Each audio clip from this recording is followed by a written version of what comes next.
La première fois, je me suis senti chez moi, c'est par le désir, en fait. Par mon rapport au désir et quand j'ai compris que je pouvais être un être désirable, en fait.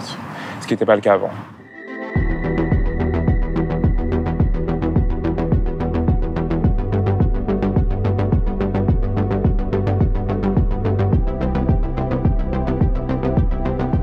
Pour moi, ça correspond beaucoup aux gens avec qui on est, d'une certaine manière, et aux gens avec qui on n'est pas.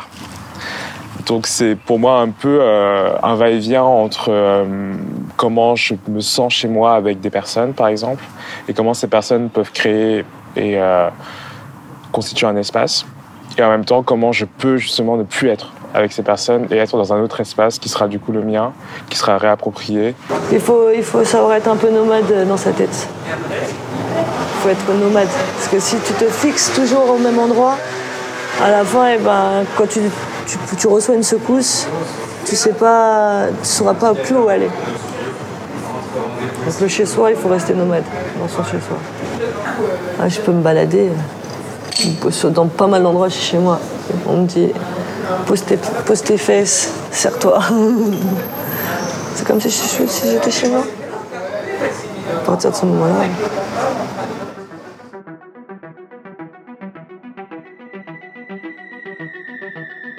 C'est le moment où je me déconnecte de cette sphère entendante, en fait. Et ma manière de déconnecter, c'est en étant chez moi. Et c'est pour ça, en fait, je vous ai fait venir ici. Et aussi, en fait, mon chez moi, je vais te dire, c'est quand je suis avec moi-même. Parce qu'en fait, sans mes implants, justement, je suis sourd. Donc du coup, c'est aussi à ces moments-là que je me repose et que je me retrouve, en fait.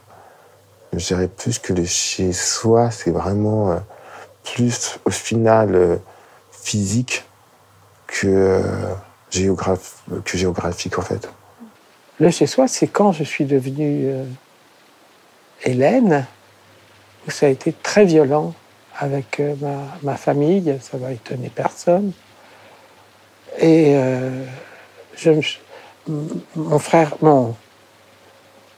mon père voulait m'empêcher de sortir en Hélène, en robe. J'avais une jolie robe. Et il a voulu m'enfermer dans ma chambre. On s'est battu. Il y avait une fenêtre ouverte. J'ai failli sauter par la fenêtre. Puis donc, finalement, je me suis mis à la prostitution. Et c'est comme ça que j'ai pu payer mes chambres d'hôtel. Et puis, par la suite, louer un appartement. Parce que quand on faisait des passes à l'hôtel, c'était la moitié de la somme qui disparaissait. Alors, quand on était chez soi, on n'avait pas à payer l'hôtel. Et oui, le chez-soi, pour moi, ça a été les premiers soirs où j'ai pu me payer une chambre d'hôtel, et encore plus, évidemment, quand j'ai eu mon appartement, un petit 2 pièces donnant sur la place Pigalle.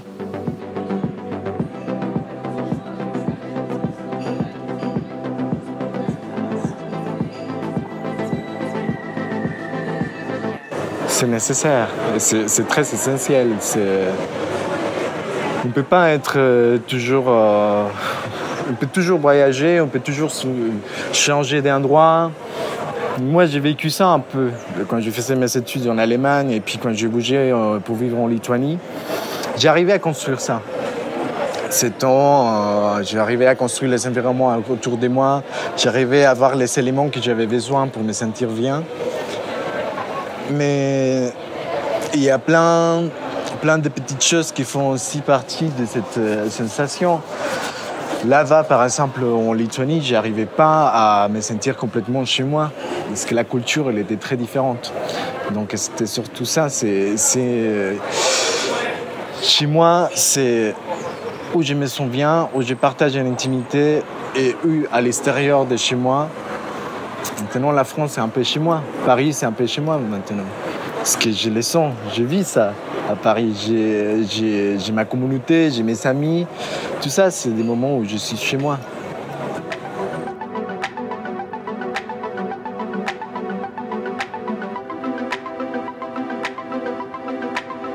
faut un peu avoir les moyens de pouvoir créer son chez soi, ce qui n'est pas toujours évident.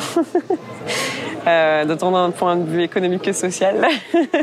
C'est-à-dire que il faut avoir pour moi, il faut avoir dans son entourage des personnes bienveillantes qui nous acceptent en tant que telles et qui nous soutiennent. Et aussi d'un point de vue économique, il faut pouvoir se permettre d'être dans des espaces. Par exemple, quand on est une personne queer féministe, vivre dans une ville, c'est tout de suite beaucoup plus évident de se créer son chez-soi que j'imagine quand on... Moi, j'ai jamais vécu dans la campagne, mais j'imagine que c'est beaucoup plus compliqué. Et donc, c'est un peu... On peut faire certains choix, mais je pense qu'on est aussi contraint, malheureusement, par certaines choses par rapport à la création de son chez-soi. C'est un luxe, en fait. C'est un luxe de pouvoir, en fait, avoir les moyens de se reposer au final et de travailler avec soi-même. Qu'est-ce que ça coûte pour avoir un chez soi aussi, je pense, pour être en phase avec soi-même? Qu'est-ce que ça coûte en énergie? Qu'est-ce que ça coûte en travail? Parce que je pense notamment de la question du travail. Et je pense, pour mon cas en tout cas, en tant qu'artiste, et comment en fait l'économie de temps, l'économie d'énergie pour pouvoir aussi travailler sur son travail, comme qu'est-ce qui se passe. Et en plus, quand on a un handicap, qui fait que ça me bouffe le temps en fait et l'énergie. Et comment on fait? Parce qu'en même temps, on a besoin d'argent. Et en même temps, si on travaille trop, on n'a plus d'énergie pour créer.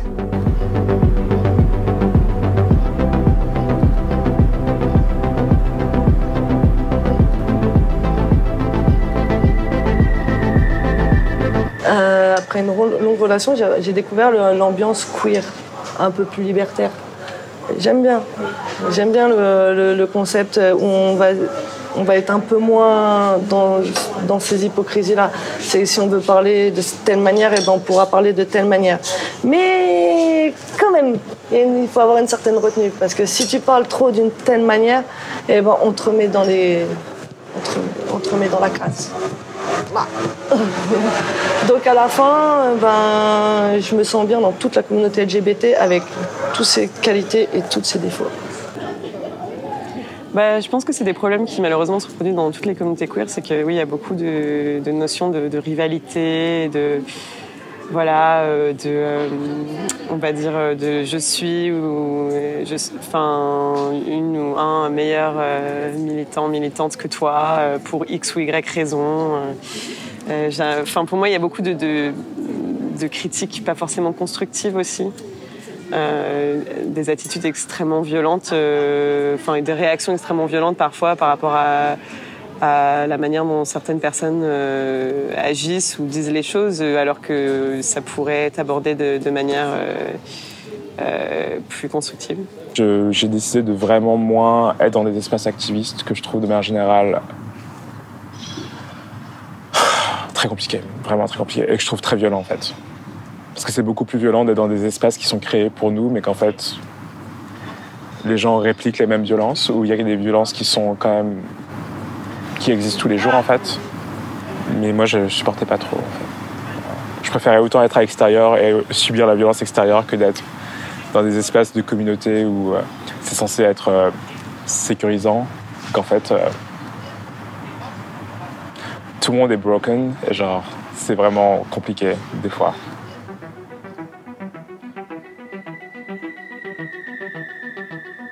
Depuis que j'ai attrapé le sida, il y a 30 ans, 25 ans, 2 ans après, j'ai rejoint Act Up Paris, où j'ai créé, avec d'autres amis, une commission trans. Ça fait 20 ans que j'y vais. Donc, faut quand même... Je sais que je suis masochiste, mais si depuis 20 ans je vais au même endroit où je ne suis pas bien, non, j'aime bien. C'est une maison, hein, un petit peu pour moi. Et puis maintenant, je suis la doyenne. Je commence à rentrer dans ce rôle de la dame âgée qui pousse à l'anarchie, qui dit qu'il faut faire tout ce qu'on n'a pas le droit de faire.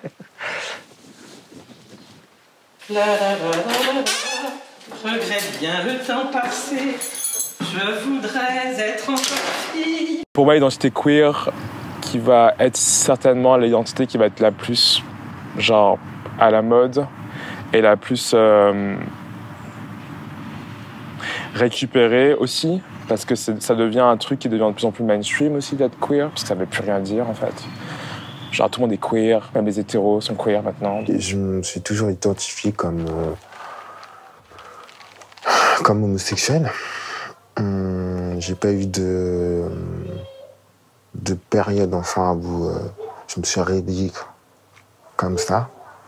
Ça a toujours été là. Je me suis beaucoup posé la question du mot queer. Et j'arrivais pas forcément à le trouver. Enfin, je sais pas.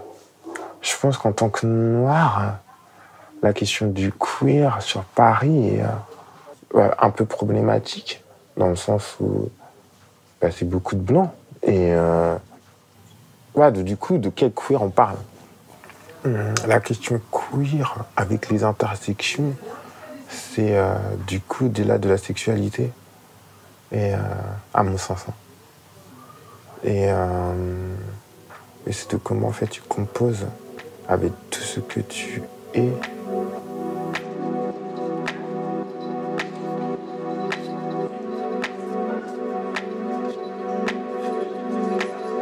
Je m'identifie en tant que queer et bi.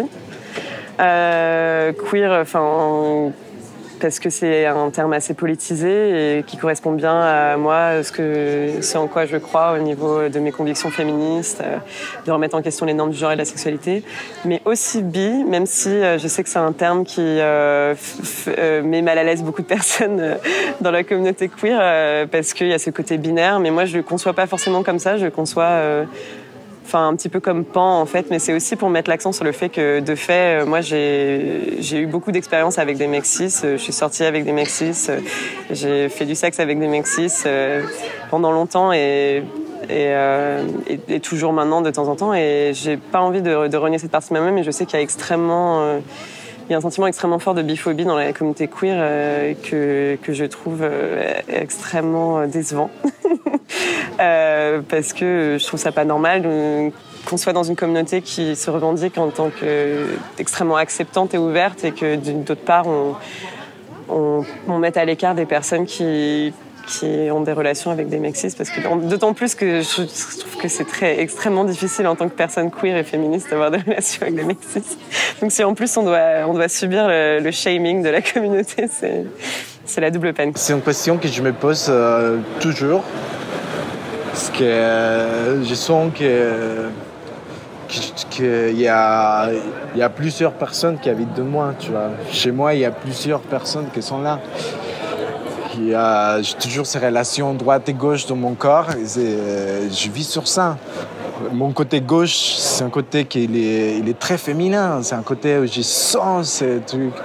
Et parfois, les côtés droite, c'est un côté un peu, je sais pas d'où ça vient, mais c'était toujours comme ça. Sur ma gauche, il y avait ce sentiment de féminité très beau, et que j'adore. Et que j'adore aujourd'hui, c'est que je peux l'expresser, je peux les vivre, je peux les choisir, tu vois. Et accepter ces côtés féminins que je n'ai, et qui fait partie de mon genre, mais les genres, c'est vraiment, ça pourrait être aussi, je sais pas, il y a le côté biologique, il y a toute cette histoire-là. Finalement, je m'en fous. Mon corps, il est mon corps, et mon corps, elle peut vivre comme il veut et comme je veux qu'il vive aussi. Maintenant, quand on m'appelle monsieur, je la regarde, je fais ouais. Et après, c'est oh, pardon madame. Je fais, ouais. Voilà, appelle-moi comme tu veux. Mais du moment que tu me siffles pas, tout va bien.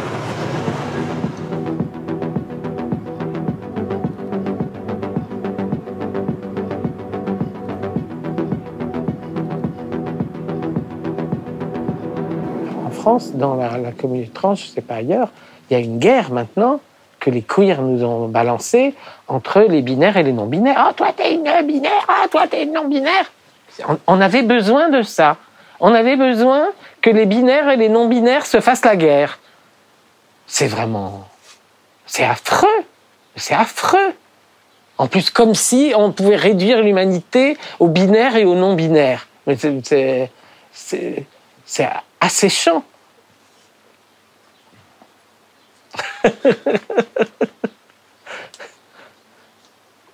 Je suis une queer fuckeuse.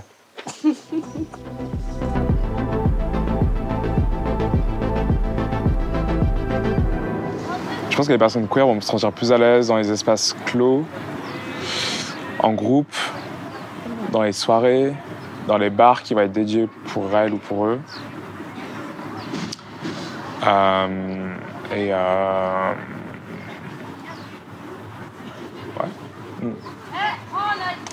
Et dans les espaces qu'on appelle safe, mais c'est une autre blague, ce mot. Ça veut plus rien dire. Et rien n'est safe. Ouais. C'est ce qui est devenu un peu compliqué pour moi par rapport à la communauté queer, c'est parfois ce sentiment de manque de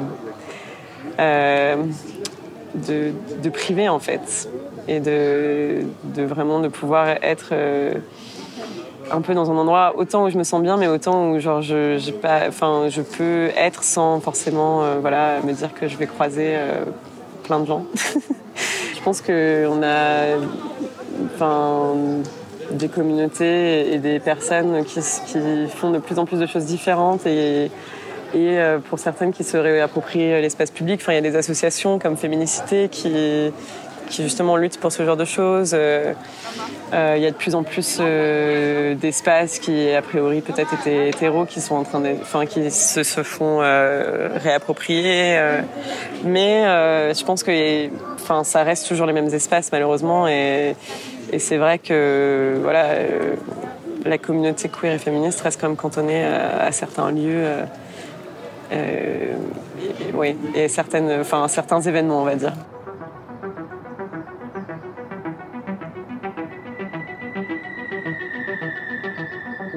Il faudrait commencer par avoir beaucoup plus d'espace, en fait, mais qui ne soient pas que des bars. J'en ai marre des bars. Qui ne soient pas juste festifs, que j'en ai marre des soirées. Parce que tu ne rencontres pas les gens, en fait. C'est bien, mais tu ne rencontres pas les gens. En fait, je pense qu'il serait pas mal ici, ce serait d'avoir plus des espaces un peu genre non-profit, genre des coops ou juste des centres où tu peux venir et chiller, en fait. Et je trouve qu'il y a beaucoup de centres comme ça aux États-Unis, au Canada, où genre des centres LGBT, mais qui sont vraiment des espaces accueillants où tu peux vraiment y aller si tu te sens seul, par exemple. En France, tu dois aller dans un bar si tu te sens seul. Ou tu dois aller dans une application si t'es un mec gay ou PD ou queer qui a envie de juste d'affection ou discuter. Les gens vont aller sur des applications pour genre baiser. Enfin, du coup, je trouve qu'ici, peut-être une amélioration serait vraiment trouver un espace où on peut communiquer et se retrouver sans se juger. Et sans que ça soit un espace de consommation, un espace de drague ou un espace défini comme tel aussi.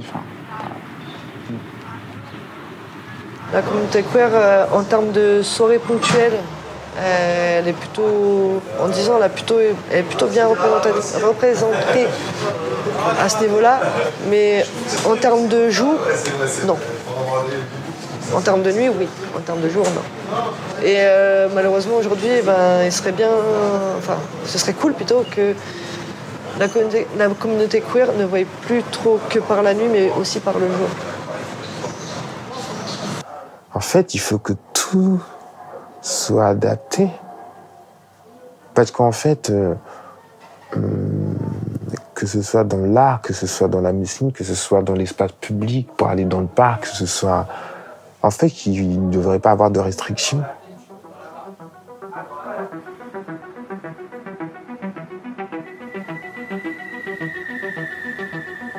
Le planning urbain, ça a toujours été fait avec des hommes cis en tête.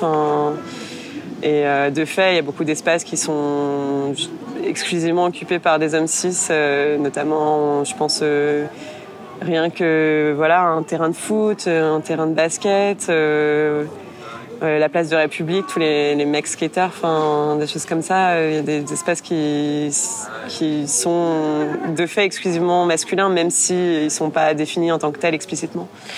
Et donc c'est compliqué d'y évoluer en tant que personne assignée femme à la naissance et c'est frustrant. Et moi, ça me rend triste à chaque fois parce que je suis féministe, je le constate et je le remarque et ça m'attriste de remarquer que ça évolue très peu. C'est drôle. Avec mon mec, parfois j'ai mis mes talons qui font cette taille-là. Et moi, je me sens bien. Mais si je suis avec lui, je me sens pas bien. Parce que lui, il est crispé. Il se sent... Je sais pas, c'est juste que moi, je suis pas d'ici. Que je m'en fous complètement. Je m'en fous qu'est-ce que ces messieurs-là qui travaillent dans la boulangerie peuvent penser. Je m'en fous de ça. Mais je comprends aussi que lui il soit crispé parce qu'il y a beaucoup d'agressions qui existent. Il y a beaucoup de gens qui se font casser la gueule à cause de ça. Mais dans les soirées queer aussi, ça arrive. Et ça, c'est l'horreur. Et là, ça me rend en colère de savoir qu'il y a des personnes qui se font agresser par comment ils sont habillés dans des espaces qui sont censés d'être safe. Non, je me sens pas en insécurité dans Paris. Ça a pu m'arriver, mais c'était surtout lorsqu'on était en train de faire les mariages pour tous. C'est la seule période où je me suis pas sentie en sécurité dans Paris, c'est justement au moment où on demande nos droits. Parce que ça brasse de la merde et c'est assez impressionnant. J'ai vu pas mal de cas d'agression et dans le quartier, justement, j'ai une cliente de travail qui était proche de Wilfried. Elle me disait, maintenant, la prochaine agression, on retourne tout le 18e.